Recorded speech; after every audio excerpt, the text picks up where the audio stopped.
Welcome, ladies and gentlemen, to Month of the Full Moon here on Reaction and Review. Tonight, guys, I'm checking out a movie from 2013. That movie is Gingerdead Man vs. Evil Bong. I know, guys, it's a crossover that no one asked for, featuring two characters who have yet to be featured in a good movie. And I can vouch for that, since I've seen the first three Evil Bong films. Somebody left a comment on a video recently, at least as of this filming, telling me that there is, in fact, a fourth. No, I have no plans on watching the fourth one. I've seen all three Gingerdead Man films. Everything featuring these characters have been complete shit. I'm going to tell you right now, I have almost no faith in this thing. I say almost because I do see that it is produced and directed by Charles fucking Band. And I understand that Charles Band's record is a little bit sketchy. But goddammit, I'm certainly hoping that he can do something good here. I understand that those are lofty heights considering the characters involved. But if I don't have even that little bit of fucking optimism, I'm never going to push play. So, I guess it's time to see how terrible this thing really is, huh? The only way to find that out, of course, is if I shut up and I push play, and I'm gonna do that right now. So, without further ado, it's time to kick back, relax, and check out Gingerdead Man vs. Evil Bong. You know, guys, I totally understand that this movie has to sort of give a little bit of background on our two title characters, but we've been flashing back to the first Evil Bong now for about the last 2 minutes.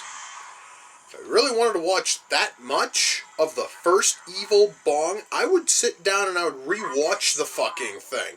Now, thank Christ that flashback is over, but now I can feel it. We're going to get a 2-minute flashback on Gingerdead Man, and that's going to be vastly worse. God, this thing, guys, oh my God, now, never mind, now we're getting a flashback on Evil Bong too. Oh my God, this is gonna fucking suck. Okay, guys, I kind of have to ask. Is there ever going to come a point in this movie when anything interesting happens? Oh, fuck me dead, it's Rabbit again. Why the hell couldn't you have stayed dead after Trancers 2? Why the fuck does he keep coming back at these things?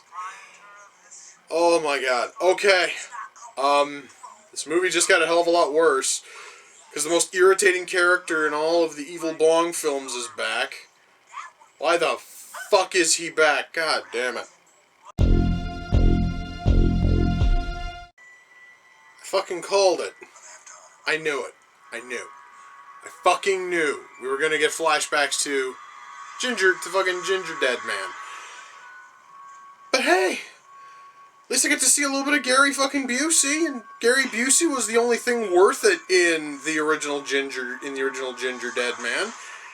Pity he's not playing the fucking Gingerdead Man in this movie, but at least I got to see a little bit of Busey. That's better than nothing. But still, I now know I'm probably in for another 6 minutes of bullshit, because that's how long it took them to summarize the three Evil Bong movies. Good God. Is this movie ever going to get even somewhat promising, or am I in for another about 40 minutes of bullshit? Well, guys, our two title characters are finally in the same room together, finally in the same scene together. It only took the movie 1 hour and 3 minutes. With a fucking runtime of 1 hour and 23, that's not exactly a good sign, but at least now we're gonna get the fight that the fucking title, promised. At least that'll hopefully be interesting. I doubt it, but god damn it, I'm gonna have to hope.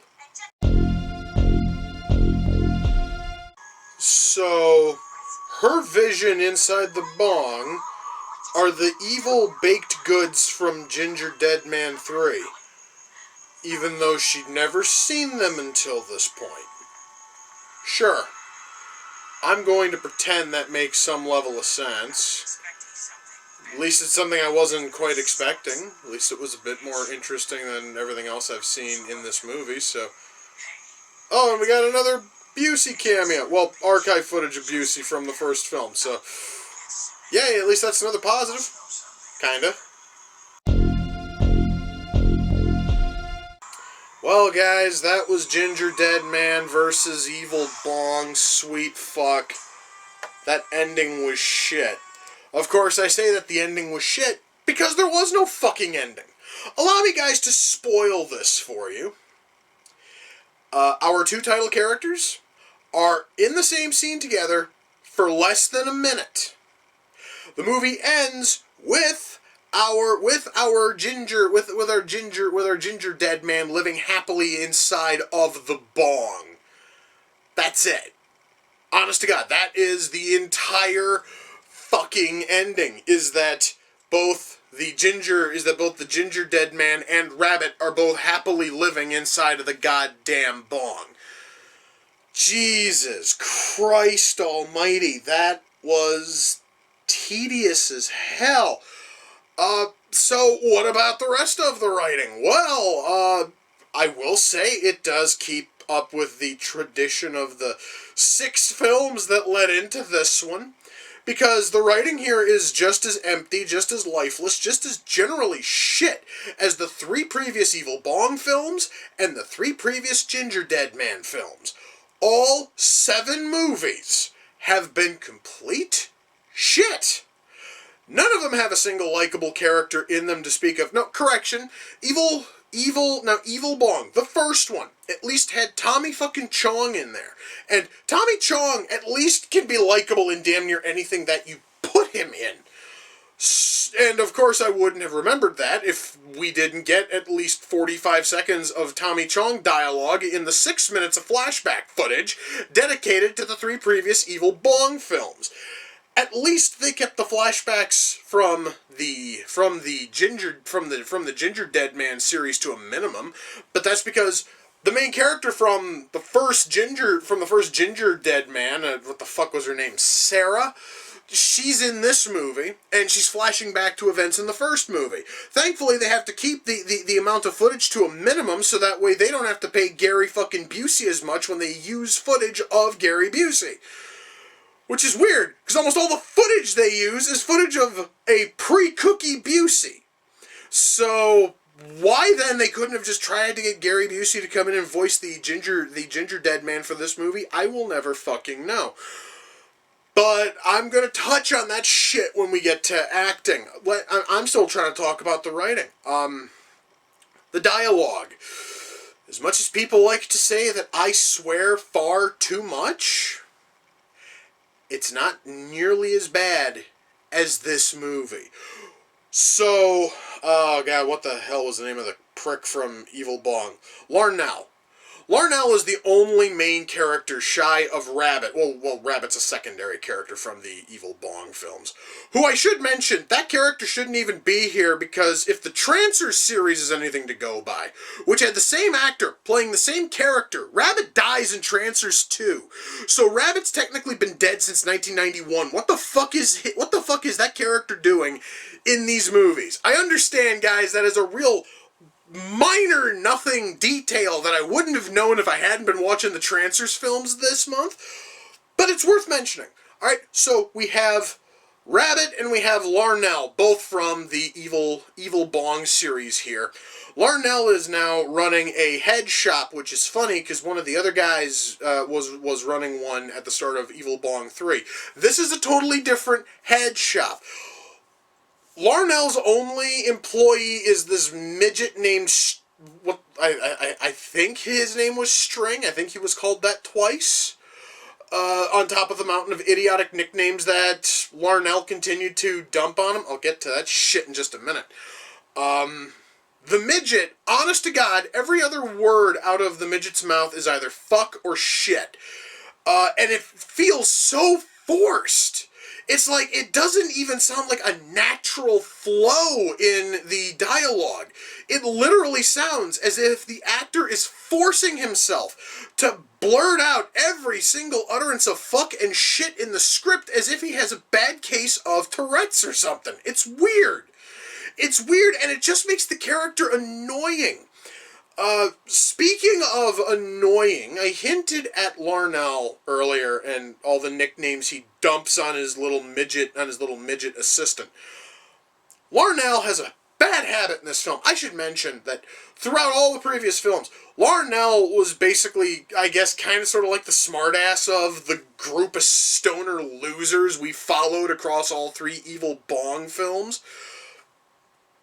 You know, in the third one, he was so fucking bankrupt of character that they had to turn him into a wannabe ninja because they didn't know what else to do with him.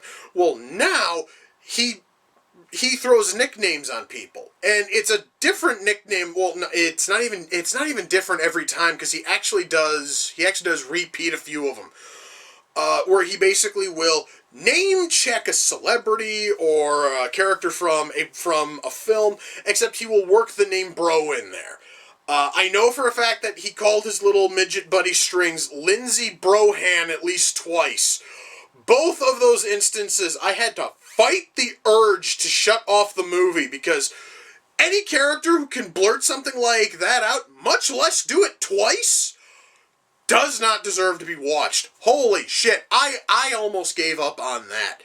And every single nickname he dumps on people are all dull and boring. And again, similar to the foul language that was dumped into String's mouth, every single one of Larnell's nicknames feels ridiculously forced, to a point where, well, I kind of said it. You are going to feel compelled to shut the fucking movie off, because you're not going to want to deal with that, you know? Holy shit. So, our characters are all irritating as hell. What little friggin' personality these characters had in the two franchises before the crossover, what little personality those characters had, completely fucking gone. We have nothing here in terms of character. Jesus Christ. Acting. I will say the acting's not terrible. Everybody's at least trying. It kind of sort of looks as if everyone was at least having a little bit of a good time as they were working on the film. Would have been nice if the writing was better, but I wasn't expecting good writing when you take two absolutely abhorrently terrible franchises and you cross them over. You should not expect anything good. And sure as shit, we did not get anything good in terms of writing, but at least the actors were trying. At least the actors looked like they were having a blast on set. So, at least there's that. Special effects. I've commented about how the Evil Bong's puppeteering in the previous films has been kind of shit. It still is. It's still the same ugly, worthless puppet we've seen in the previous films. But they changed the Gingerdead man. You see, because I also commented about how the puppeteering on that thing, especially in Gingerdead Man 3, was terrible. So instead of doing a shitty puppet when it came to the mouth, instead they basically took an actor's mouth. They added a ton of makeup and fake teeth and all this other crap, and then they basically composited the mouth and all the skin around it onto the puppet's face. So that way every shot of this thing talking looks as if it came off the cutting room floor of Clutch Cargo. No, it doesn't look good in the slightest. The only time it looks worse is when they introduce the puppets from Gingerdead Man 3, the other criminally insane baked goods in the criminally insane baked goods asylum we saw at the start of Gingerdead Man 3. Those four, I'm going to stress this, those four are a tribunal of baked goods. Last time I checked, a tribunal is made up of 3, not of 4, but I'm not going to let that get to me here. who are judging the crimes and the sins of the Gingerdead man when he enters the Bong world. One of them also has the clutch cargo treatment when it comes to their mouth. The problem is that it's a fucking pie, and the mouth does not fit anywhere on that pie's surface. At least it looked kind of passable whenever it was done on the Gingerdead man, as long, honestly, as the puppet isn't, moving, because they don't know how to track that mouth onto the puppet. But on this fucking pie, it looked terrible. And they always did close-ups of that fucking pie, so that way it looks even worse. My God, guys, special effects in this thing, I'm gonna say this, in terms of the Bong, it's business as fucking usual. When it came to the Gingerdead man, though, they went for the cheapest possible fucking route. I'm gonna say it kind of worked, at least when they did it with the Gingerdead man. They did it with one other puppet. It was fucking awful. Oh my God.